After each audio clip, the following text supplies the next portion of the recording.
Alam mo, ang layo. Inagawan ka. Sabagay, hindi ka naman pwede magwala doon. Baka gurgurin ka ng mga nasa paligid. Eh, manggugurgur yung mga yun eh. Di ba? So, yan yung nakikita natin mga palangga. Again, ang sabi nga ni Lisa, 82 na diplomats ang nandoon. At hindi mo pwedeng sabihin na kayong dalawa ay nagkakaintindihan lang. Kaya nga sabi niya, magkakilala na raw sila. Eh baka naman nagturja ka na kayo noon. Tapos meron kasi, you know what, yung ganong relationship. Sige, aralin pa natin yung kanilang mga galawan. It's either may past relationship kayo, na nagdidilaan kayo, whatever, anong, you know what I mean? Na magsishare kayo ng baso. Unang-una, walang manners, walang etiquette.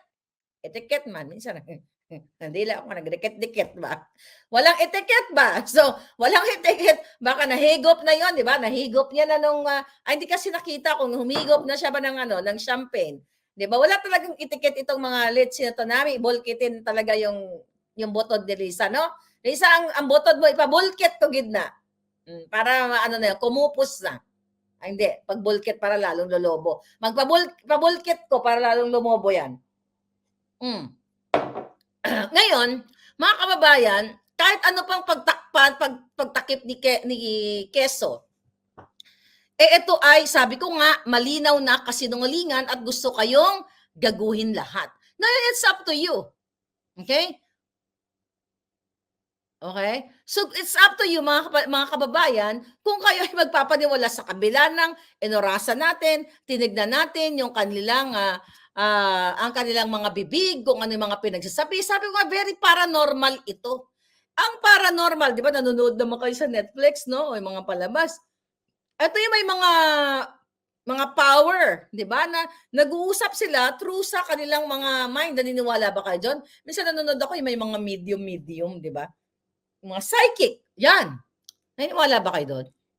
Oo, kasi hindi ako naniniwala doon eh. Maybe, siguro once in a while, you know. Pero hindi kasi ako naniniwala doon. Pero dito sa pinapakita, itong dalawang bugo na ito.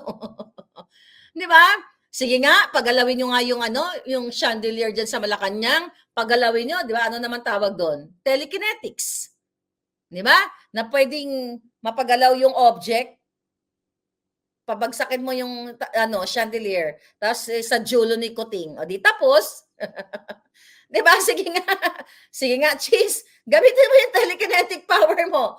Pajogsakin ang mga chandelier diyan sa Malacanang, 'di ba? Pabajogsakin mo lahat. Para i-jogsak doon sa mga salot sa lipunan, lahat kayo. Mga hitad diyan. But anyway, mga palangga, yung kanilang kasinungalingan, ito mga statement ni Lisa, ito po ay harap-harapang pangloloko sa inyo. Na akala, sabi ko nga, ano kayo, alien? Nagkakaintindihan kayo? Kahit walang pagbukas ng bibig? Di ba? So yun yung sinasabi natin sa inyo kung gaano ka walang hiya. Okay? Nakasip-sip. Basahin natin ng mga palangga. Sabi ni Lita, Marlica, nakasip-sip guro ng pulburon bago pumunta si Lisa. Aswangit kaya inagawa ng one shot. Bangag si Lisa. Sabi ni Densam, it's like this Bartek and Keso, you owe me, I own you. I owe you. Okay? Ito, sabi ni Palangga, kachuk-chak, chenes nga. Ito.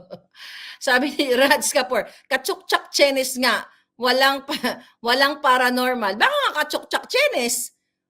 Queen Laklakera. Ay, Laklakera nga talaga. So again, mga kababayan,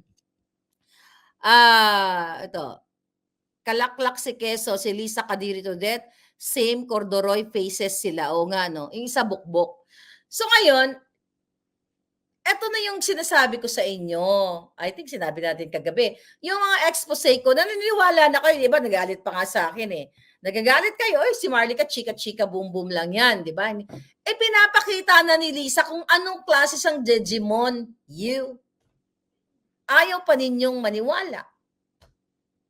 Pero niwala naman kayo. Wala pa kayong aksyon.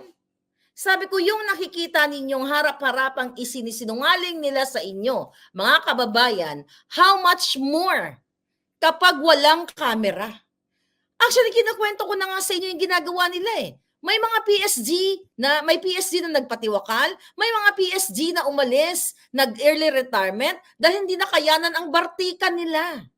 Imbis na magtrabaho sila para sa inyo, para sa Pilipino, okay lang sana kung nagbabartek si Lisa, painom-inom siya ng wine, pero yung mga ginagawa nila, nagpupuyat sila sa Malacanang, ay para sa inyo, para sa pagbangon ng Pilipinas. Pero hindi, nagpupuyat sila, binubwisit nila yung mga PSG na hindi na makatulog dahil sa overwork, ninanakaw pa nila ang pera ninyo. Yun yung punto de vista natin dito na kung hindi nga kayo kikilos, walang mangyayari at patuloy habang nakakalusot sila sa kanilang kasinungalingan. Maglabas-labas sa itong mga media na namamahangal. Wala man lang nagka-counter. Basta lang magbabalita, wala man lang matino. I don't know, baka hindi ko lang narinig. Wala man lang ni isang mainstream media na matino na mag-counter sa sinasabi nito. Di ba? Total, mga investigative journalist kayo, di ba? Katulad ng Rappler. O, yan si Maria Ressa. Nasaan ang skills niya bilang investigative journalist? Tayo nga, kahit elementary, no? Kahit wala kayong background sa investigative journalism, so ito lang yung inurasan natin ng 10 seconds daw, pero more than 10 seconds, walang buka yung bibig, harap-harapan, nilalamon kayo ng buo ng ahas na ito at ng bangag na gobyerno, at kung kayo ay tatangu-tangu lang, sabi ko nga, antayin nyo na lalo kayong lulubog sa kahirapan. Meron kayong choice. Kayo ang lulubog o sila ang palubugin ninyo at bawiin ninyo lahat ng kayamanan ng bayan dahil araw-araw nilang inuubos. Araw-araw halos nagpapaparty ang mga anak ni Lisa sa Malacanang. Inaari nila ang Malacanang. Ang mga garlalo nandiyan, ang mga bugalu, lahat. Diba? Nandiyan ang mga polboronic, ganun po nila babuyin. Ayon sa ating mga puting ahas, ang Malacanang na kayo ang naggagastos dyan, kayo nagpapakain, nagpapalamon sa kanila, ninanakaw pa nila ang pera. Imagine nyo, nabigyan sila ng chance na sana pagandahin ang Pilipinas. All expense paid, may sweldo pa. Pero anong ginawa? Magpulburon, magbiga-biga, magparty, magpakabarte.